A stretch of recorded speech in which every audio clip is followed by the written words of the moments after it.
pour cette nouvelle vidéo. Et si vous n'allez pas bien, je sais que dans le nom de Jésus, tout ira mieux. Désolée pour le silence, je n'ai pas pu faire de vidéo parce que moi également, je n'allais pas très bien. Mais par la grâce de Dieu, je vais hyper bien aujourd'hui. Raison pour laquelle nous avons une nouvelle vidéo. Je crois que le titre vous donne déjà une idée du contenu. Mais avant de commencer, les gens qui viendront suivre ma vidéo là, pardon, je n'ai pas dit que c'est fou. Donc, ne venez pas au début là, quand vous allez venir suivre ma vidéo, ne dites pas que elle veut montrer quoi. Je n'ai pas dit que c'est pour quelqu'un, je parle pour moi.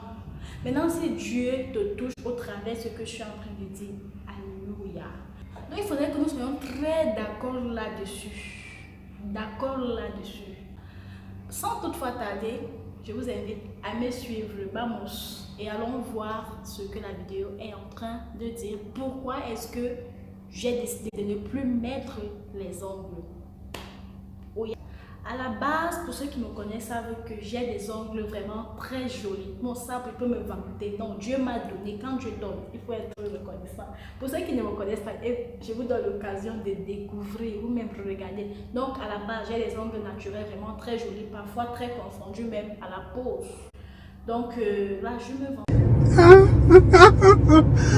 Mais ce n'est même pas pourquoi est-ce que j'ai décidé de ne pas placer les ongles. Je vais vous dire pourquoi est-ce que je n'ai pas.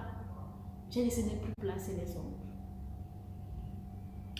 Avant, je voyais mes soeurs placer les ongles. J'étais un peu intriguée. Ça me plaisait en fait, ça me plaisait. Tu vois, quand tu as les longs ongles là, j'ai l'impression que ça donne plus de charisme. Surtout quand tu veux chanter. Je suis trop charismatique. Ça donne très bien. Ça te donne le charisme. C'est pas comme quand tu as les petits ongles, tu vas faire. Je suis trop charismatique. Ça ne donne pas trop. Mais quand tu as les longs ongles, ça donne vraiment le charisme. Et surtout quand tu veux faire des vidéos comme les nous comme ça. Bon, selon moi, je n'ai pas tous les autres, je ne sais pas. Mais selon moi, je trouve que c'est plus charismatique. Quand je fais comme ça, c'est plus charismatique. Quand j'ai les longs ongles, contrairement à ça. C'est vrai que ça c'est beau aussi, mais bon. Je n'ai pas trop le charisme. Mais bon. Pourquoi est-ce que je décide donc de ne plus placer les ongles? Un jour, je n'avais pas de boulot, je ne faisais rien. Donc je me suis dit, pour m'occuper un peu, voyons voir ce que ça donne. Je vais essayer de placer aussi. Comme je vous disais tantôt, je voyais mes soeurs placer. J'aimais bien. Je me suis dit, ok, pourquoi ne pas essayer? Juste pour tuer le temps. Alors c'est comme ça que je décide de placer les ongles. Tout était normal. J'ai fini de placer les ongles. J'ai fait une forme, je ne sais pas comment on appelle ça. Pour ceux qui placent les ongles, je ne sais pas. Elles connaissent, elles peuvent mieux connaître. Donc, une forme longue comme ça. J'ignore le nom, mais j'ai placé un truc un peu du genre. Au début, j'avais mis la couleur verte quand j'ai fini de placer les ongles.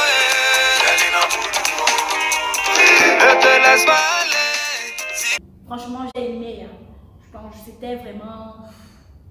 Ils appellent ça comment en français là? Et parfois le français m'échappe.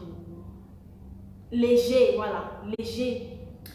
Du coup, je me suis dit, waouh, c'est joli, hein. Je suis rentrée à la maison, je n'avais pas de difficulté à faire la cuisine, faire la lessive. Non, pas la lessive, la vaisselle.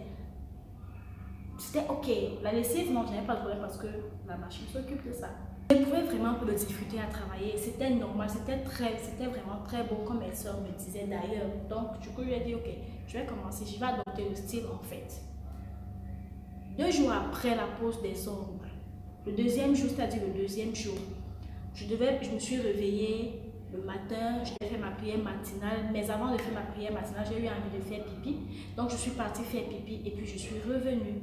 Quand je reviens, je monte sur le lit pour faire ma prière matinale, me laver puis aller au travail. Quand je ferme les yeux, qu'est-ce que je vois? Ah! Je dis mais c'est pas possible. C'était comme un flash.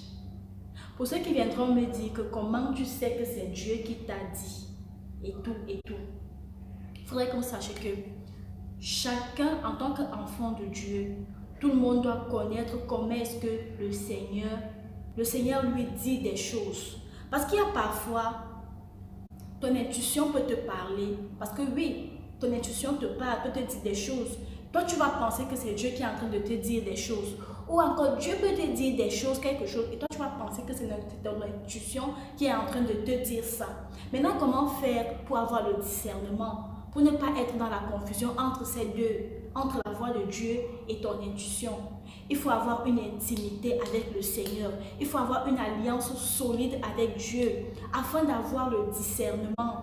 Du genre, quand quelque chose te parle, quand tu reçois quelque chose, pour ne pas tomber dans le doute si c'est mon intuition, si c'est Dieu, il faudrait avoir une alliance solide, une intimité très profonde avec le Seigneur pour savoir faire la différence. Du genre, quand quelque chose t'arrive, tu sais que non, ça c'est Dieu qui est en train de me parler. En fait, en tant qu'enfant, tu dois développer ça en toi.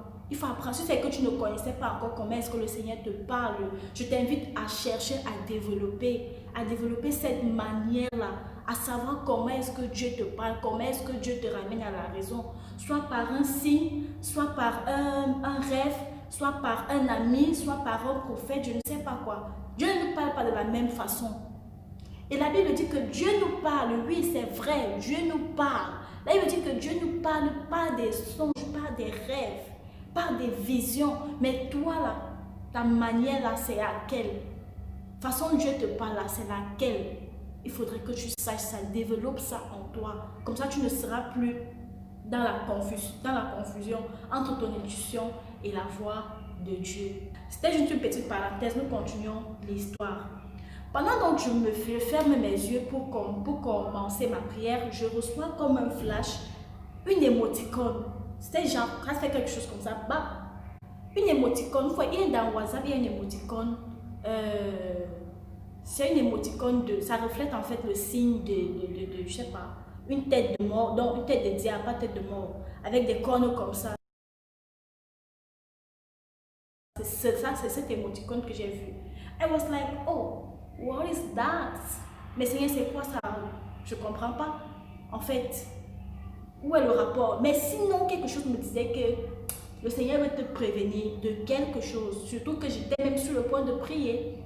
Donc, je savais qu'il y a quelque chose qui ne va pas. Je dis, mais je ne comprends pas. En fait, il s'agit de quoi en fait, Seigneur? Je ne comprends pas. Parce que là, quand je m'interrogeais, en fait, j'étais comme ça, en m'interrogeant. Et puis je dis, je continue la prière. Quand je ferme encore mes yeux, je vois les ongles, en fait. Un autre flash, en fait, comme ça, c'était mes ongles, les ongles que j'avais placés, et avec le vernis vert. Parce que le premier jour, j'avais placé le vernis, j'avais mis le vernis vert. Et le deuxième jour, j'ai changé, j'ai mis la couleur gold.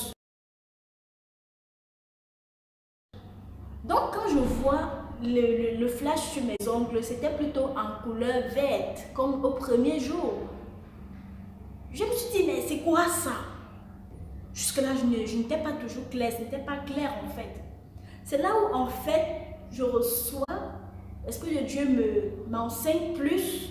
Vous voyez, au niveau de la forme, c'est même très clair. Pour ceux qui auront les yeux spirituels, ou encore, comment est-ce que je peux dire, je ne sais pas, qui pourront voir en fait ce que je suis en train de parler. Vous voyez la forme des ongles, longs comme ça, non, genre gros ici et puis tout petit en haut. Et vous voyez l'émoticône en fait, vous voyez un peu le rapport. Genre c'est gros, la corne du diable en fait, vous voyez, c'est gros en bas et puis ça vient petit en haut. Vous voyez un peu, c'était pareil en fait. M'avait énervé, je dis que mais Seigneur, pourquoi tu fais toujours ça? Quand moi je veux faire quelque chose, pourquoi ma part sort toujours un genre là? Je vous mens pas. Ma vie est pour les gens qui sont un peu plus rapprochés de moi savent ce que je suis en train de parler. Parce que tout le monde peut faire, que je me suis rendu compte que les gens peuvent faire certaines choses. Quand moi je vais venir faire, ma part sort toujours un genre là. Je dis toujours à Dieu que Seigneur, c'est comment? C'est comment? Pourquoi ma part sort toujours, ma part de vie là, ma part là sort toujours un genre. Tout le monde peut faire, mais quand Zébi dit qu'elle va venir faire, c'est des problèmes. C'est des problèmes.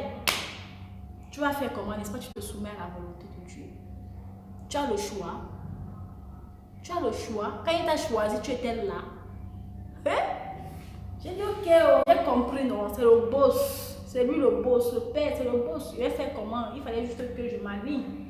Mais derrière ça, j'ai eu un enseignement. Tout ce que nous faisons dans ce monde, tout ce qu'il y a dans ce monde, que ce soit la mode, que ce soit même les tresses, le make-up que je dis ici là, je vous assure qu'il y a une signification diabolique derrière. Diabolique derrière. Donc, si un homme de Dieu ou une femme de Dieu vient te dire que le Seigneur m'a dit de ne plus mettre ça, ou bien un enfant, tu te dis que le Seigneur m'a dit de ne plus porter les jupes, le Seigneur m'a dit de ne plus mettre les make-up. Maman, pardon, ne juge pas. Ne juge pas, c'est ce que j'ai compris. Ne juge pas parce que tu ne connais pas. Tu ne connais pas le rapport, tu ne connais pas l'alliance que cet homme de Dieu, ce serviteur de Dieu a avec l'Éternel. J'étais de ceux-là qui jugeaient en fait, qui portaient préjudice aux hommes de Dieu, aux femmes de Dieu qui disaient qu'ils ne mettaient plus les greffes. I was like, please, stop that. C'est pour toi là-bas. Pas pour moi. Si quelqu'un me disait, Dieu m'a dit de ne plus placer les ongles, là, il y a la personne comme ça que, por favor, vete ahí, va là-bas. Mais il a fallu que Dieu me parle pour que je comprenne. Donc si quelqu'un vient te dire un jour que Dieu m'a dit de ne plus faire ceci, de ne plus faire ça, pardon, ne juge pas, tu ne connais pas l'alliance que la personne a avec l'Éternel. Si me dit aujourd'hui de ne plus mettre les greffes, ne plus mettre le rouge à lèvres, mais ne me dis pas. Tu sais qu'elle ne peut pas vivre sans ça. Bref, c'était une parenthèse. Si me dit aujourd'hui de ne plus mettre un truc comme ça là, maman, j'ai le choix. Mais il y a un truc aussi, c'est que Dieu ne peut pas te demander de faire ce qu'il sait que tu ne peux pas faire. Vous voyez? Dieu m'a demandé de ne plus mettre les ongles en fait. Parce qu'il sait que je n'ai pas besoin de ça. Si je te demande de ne pas mettre la greffe, de ne pas mettre le rouge à lèvres, c'est parce qu'il sait que tu n'as pas besoin de ça. Hein? Dieu ne peut pas t'affliger une épreuve que tu ne peux pas supporter. C'est impossible. Si tu dis de faire telle chose, de ne pas faire telle chose, parce qu'il sait que tu peux supporter ça. Ça, c'était pour ceux qui jugent les gens qui disent que Dieu m'a dit. Maintenant, je viens à vous, femmes de Dieu, hommes de Dieu. Vous qui êtes là, que quand Dieu vous donne une révélation, Dieu t'a dit de ne plus mettre la greffe. Il t'a dit à toi seul. Bon, s'il t'a dit d'aller parler à ton peuple, au peuple, d'accord. Pendant que tu es en train de parler au peuple, maintenant si Dieu touche une ou deux personnes pendant que tu es en train de parler, alléluia. Mais si ce n'est pas le cas, ne vois pas les sœurs qui continuent à mettre les greffes comme les diablesses. Non, non. Tu as passé ton message, on a compris, c'est bon. Ne forcez pas les chrétiens, les fidèles. La Bible dit que l'évangile nous a appelés à la liberté. Donc nous avons le choix en fait. Nous avons le choix. Dieu t'a dit de venir parler à ton peuple. Mes filles, ne mettez plus les greffes. Tu as déjà dit. Mais ne force pas. Ne force pas. Certainement, le message ne touche pas tout le monde. Le message, c'est vrai, Dieu t'a dit de ne plus porter, va dire à ton peuple de ne plus porter les greffes. Peut-être que c'est dans une foule de 10 personnes. Le message peut concerner seulement 2 personnes. Ce n'est pas dit que ça concerne toute la foule. Nous ne serons pas jugés sur les mêmes péchés en fait. Donc arrêtons un peu arrêtons de rendre les chrétiens prisonniers. Laissons les chrétiens vivre, laissons les chrétiens être à l'aise. La Bible dit que l'évangile nous appelle à la liberté. Rendons la liberté aux chrétiens. Ne faisons pas des chrétiens prisonniers. Parce qu'il y a parfois certains chrétiens qui vont obéir à l'homme de Dieu. Mais pas parce qu'ils veulent, c'est juste parce qu'ils veulent te faire plaisir. Ça sert à quoi? La Bible dit que tout ce qui n'est pas fruit d'une conviction est un péché. Parfois vous obligez même les chrétiens à pécher. Parce que celui-là veut bien paraître, veut paraître blanc devant toi. Il est obligé d'arrêter, même comme son dédain ne lui dit pas d'arrêter, mais juste pour te faire plaisir, il va arrêter. Maman, tu es dans le péché. Oh. Si toi là, tu écoutes un homme de Dieu qui est en train de te dire que Dieu m'a dit de ne pas faire ceci, de ne plus faire ceci. Si toi-même tu n'es pas convaincu, ne fais pas. Si moi je viens te dire, comme je suis en train de te faire parler de mes ongles, je ne vous demande pas de ne pas placer vos ongles. Pardon, placez vos ongles. Je sais que c'est très beau, c'est charismatique comme je vous ai dit. Mais si pendant que je suis en train de parler, ça te touche, alléluia. Si pendant que je parle, ça ne te touche pas, c'est tranquille, il n'y a pas de problème. Il n'y a pas de problème. Ne fais pas quelque chose par obligation. Fais quelque chose par amour, parce que tu veux. Pas parce que telle personne t'a dit de faire. Si c'est que tu n'es pas convaincu de cette chose, ne fais pas. Là, il me dit que vaut mieux faire plaisir à Dieu que de faire plaisir à un homme. Si ce que l'homme en train de te dire, le message qui est en train de passer, ne te convainc pas, ne fais pas. Mieux tu restes dans ton péché, ne te sens pas obligé de faire, parce que tu seras en train de pécher 2 fois. Donc le mieux c'est que tu restes dans ton péché, jusqu'à ce qu'un jour, l'Esprit de Dieu te parle aussi. Donc n'obligez pas les chrétiens en fait, n'obligez pas les chrétiens. L'évangile est comme la graine de maïs. C'est pas le jour où tu mets la graine de maïs au sol qu'elle prendra la forme, elle va germer. Non, il faudra que tu l'arroses. Donc comme tu as passé ton message, arrose ton message par la prière, prie pour les chrétiens. Mais ne les obligez pas. Ne voyez pas, ne diabolisez pas les chrétiens en fait. Non. Donc comme je parlais pour mes ongles là, je ne vous ai pas demandé de ne pas faire. Ça c'était pour moi. Maintenant c'est que c'est pour toi qui me regarde aussi. Dieu merci. Donc, voilà pourquoi j'ai décidé de ne plus placer les ongles. Donc même le jour où mon mari, ça va rester comme ça. Oh. C'est fini. Les ongles et moi c'est mort. Je comprends que ce n'est pas pour moi là-bas. Et là, c'est la fin de notre vidéo. Je tenais à partager ce petit message avec vous. J'espère que vous avez retenu quelque chose. Comme par exemple, comme développer comment est-ce que le Seigneur te parle. Il faudrait savoir comment est-ce que Dieu te parle. Dieu te ramène à la raison. Ça, c'est un. Et de deux, il faudrait que tu saches que Dieu ne peut pas te demander de faire quelque chose pour rien. Si Dieu te demande de ne plus porter les greffes, c'est parce qu'il sait que tu n'as pas besoin de ça. Comme les ongles. Il m'a dit de ne plus mettre les ongles, c'est parce qu'il sait que je n'ai pas besoin des ongles en fait. Et de trois, les gens qui portent préjugés aux autres personnes, aux autres frères en Christ, qui disent Dieu m'a dit de ne plus faire ceci, ne plus. Franchement, je vous exhorte à respecter les décisions des gens. Vous n'étiez pas là quand le Seigneur était en train de parler à ces gens-là. Franchement, respectez en fait. Vous n'étiez pas là quand Dieu parlait à ces personnes. Moi aussi, je faisais partie de ces personnes. Mais au travers de ceci, je suis sortie du clan. Et pour finir, les hommes de Dieu et les femmes de Dieu là, qui obligent les chrétiens à faire n'importe quoi là, qui obligent les chrétiens à suivre leurs révélations. Franchement, vous faites faux. Vous faites faux. Arrêtez d'obliger les chrétiens. Ne rendez pas les chrétiens esclaves de l'évangile. Non. Tu as parlé, prie. C'est ce qui te revient à faire. Tu as parlé, c'est bon. C'est bon. Voilà. C'était tout pour aujourd'hui. J'espère que quelqu'un a été édifié. Si oui, n'oublie pas de partager la vidéo avec tes amis. Si c'est que la vidéo t'a plu. Et on se retrouve très prochainement pour la prochaine vidéo. N'oublie pas de t'abonner, de commenter, de liker et sur ce, portez-vous bien et que le Seigneur vous bénisse. Ciao!